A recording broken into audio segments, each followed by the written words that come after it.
Hello again, it's your old friend Theta, the Monotone Messiah.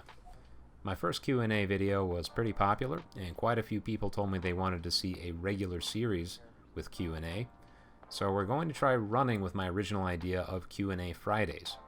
Maybe in the near future you all will stop watching or caring and I'll run out of questions to answer, but for now it appears this is a viable format, so let's see how far we can take it. If you're interested in having your questions answered in one of these sessions, come join the Cult of Theta Discord by going to invite.gg/ThetaVR. This is the only place I'll be pulling questions from starting today. We also recently started a group called the Kool-Aid Crew for running scrims that give new players an opportunity to mix it up and learn from vets such as myself, Menorkid, Chief Pineapple, and many other League players. Alright, let's get started with the questions. Technomancer, aka the Kool-Aid Commander, who is one of the first members of the Cult of Theta, asks, why did you choose the username Theta? Theta is, as you may or may not know, a Greek letter, but it's used in a variety of fields to signify a bunch of different things. Originally, I chose it because I was deeply involved in options trading for years. Without going too deep into this esoteric subject, I'll give you a highly simplified overview. Options are financial instruments that are traded and used for hedging risks, and there are a bunch of different inputs you need to understand in order to price them correctly. One of those inputs is what's known as theta, which measures how quickly the price of the option drops as time goes on. For reasons I won't get into, every option contract hits a value of 0 eventually. So theta represents a sort of entropy or decaying of sorts.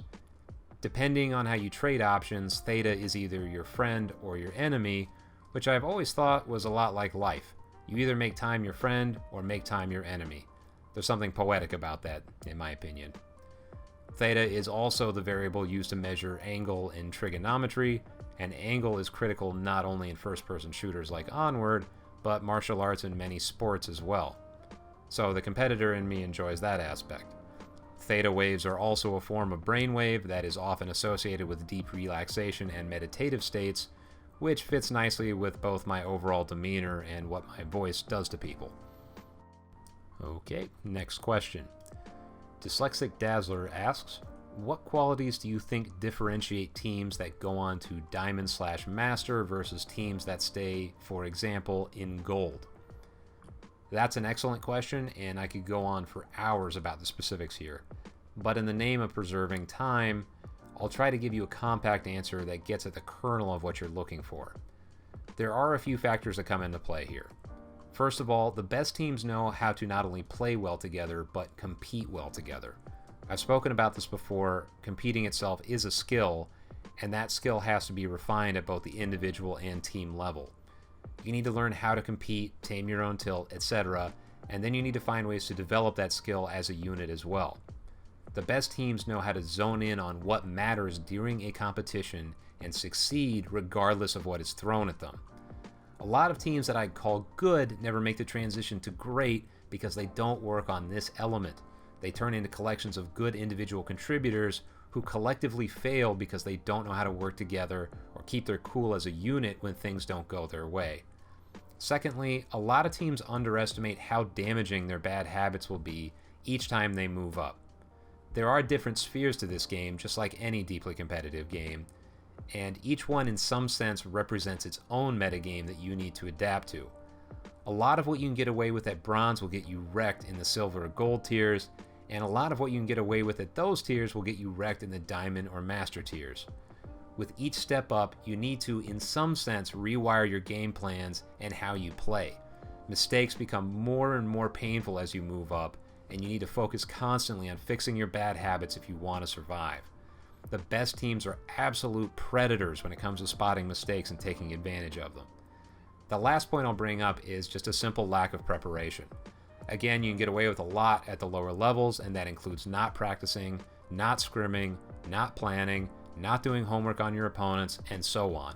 But when you step up to the plate against a team like Globochem, G-Men, or some other perennial master level squad, you better believe they've done all those things to make sure they can beat you. This is, of course, all easier said than done, and you need to do the right things over long periods of time. Nobody is going to make the transition to the highest levels overnight, and you're bound to run into speed bumps along the way. But if you stay on the right path, the progressions will come.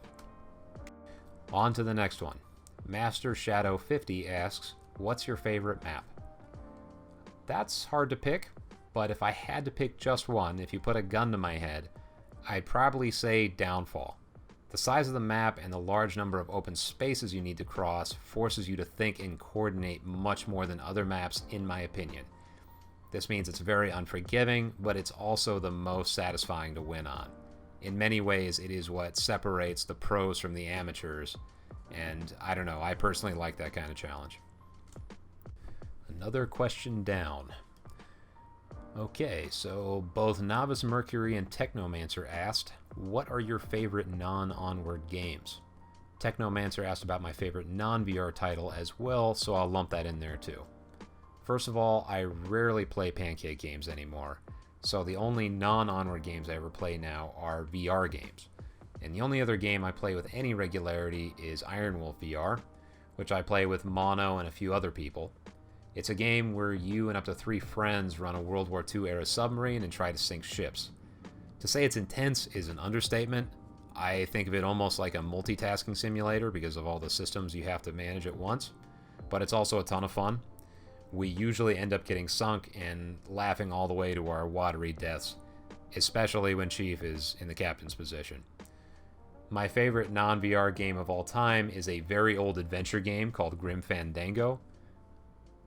It's basically a click adventure game made by LucasArts way back in the day, and the whole theme is the Mexican Day of the Dead. In retrospect, it looks pretty outdated, but at the time it was one of the most beautiful, immersive games I'd ever played. I still have fond memories of playing through the puzzles and laughing at the dark humor built into its themes. If you can grab an old copy and give it a spin, I recommend it. It's more like a piece of art than a game, so don't expect the same level of interaction you'd get in a modern game, but it's still worth it. And I believe they even released a remastered version so that it can run on modern operating systems. So check it out if you can. Next question. Keyman Rain asks, how do you see the league progressing? Longer seasons or divisions because there are more teams? That's an excellent question. What I would guess is going to happen is we're going to see a rapid polarization in the bronze and silver tiers, where there are teams which have used the downtime between the 1.8 update and the restarting of the season to get very good relative to their peers. These teams will stomp their way into silver, and maybe in a few will make it into gold. I suspect that silver and gold will be where a majority of the action is, and whoever survives that will turn into a real murderer's row for anyone who wants to get past the gates into the top tiers. There are already a bunch of veteran teams at those levels who arguably shouldn't be ranked that low, and these new people have a very hard time coping with that. I can't wait to see some of the casts that are going to come out of this influx of new teams, that's for sure. The top tiers probably won't be seeing a real impact until either very late this season or next season, because the top 10 represents a group of teams that collectively have a massive experience advantage over everyone who is just now getting into the league. I don't think a total rearrangement of that hierarchy is possible for the time being, although changes to the game itself might mean some teams adapt worse than others, and there very well could be some reshuffling of ranks amongst those teams at the top of the ladder. So maybe the teams that are, at the 4th, 5th, 6th level could either go up or down just based on how they adapt to the game relative to the other top teams, but I don't think they're going to be threatened by any of these new teams anytime soon. Of course, I could be wrong about all of that. We'll just have to see what happens when the season gets turned back on. Alright, on to the next one. Lando asks, you hinted at possible metagame changes with new Quest users joining the league in one of your videos. Can you think of any examples of possible changes you could see being made, or is it just a hunch you have? This is a little bit of box A, a little bit of box B. The game itself is sort of rigid in terms of what works in competition because there haven't been many significant rebalances over the years. The development team has focused mostly on adding features, many of which are geared towards the large population of PvE players. This is why you can look at even very old footage and see strats that still work. All that being said, the game has just been overhauled substantially, and for the first time we have a very big competitive community. Each season there are some new people and teams, but the overall population of the league hasn't changed that much for a while. With this new influx of players, my hope is that we'll finally get to see the benefits of large collective experimentation. New people don't know what they're doing by definition, and that often leads to failure, but it also tends to create new pathways that experienced players are just blind to. Metagames emerge out of this kind of large-scale tampering, and it seems almost impossible to me that we won't see some major changes to how the competitive game is being played going forward, just because there are going to be so many more brains working on these problems. Normally I would answer more questions, but I want to keep this somewhat compact, and I've gone into quite a bit of detail on the answers I've given up till now, so we'll call it a day at this point. I will say this, I've been doing a bunch of scrimcasts lately, which is a big part of the reason you haven't seen more of my usual concept-focused videos getting published. But I'm about to release a whole new series of videos on some important competitive concepts, so keep your eyes on your subscription feed over the coming week, and if you're really cool, add notifications on the subscription that you have to my channel, just saying. And again, if you want to participate in Q&A Fridays, then come join the Discord by going to invite.gg/ThetaVR. That's all I've got for today, everybody. Until next time, this is Theta, signing off.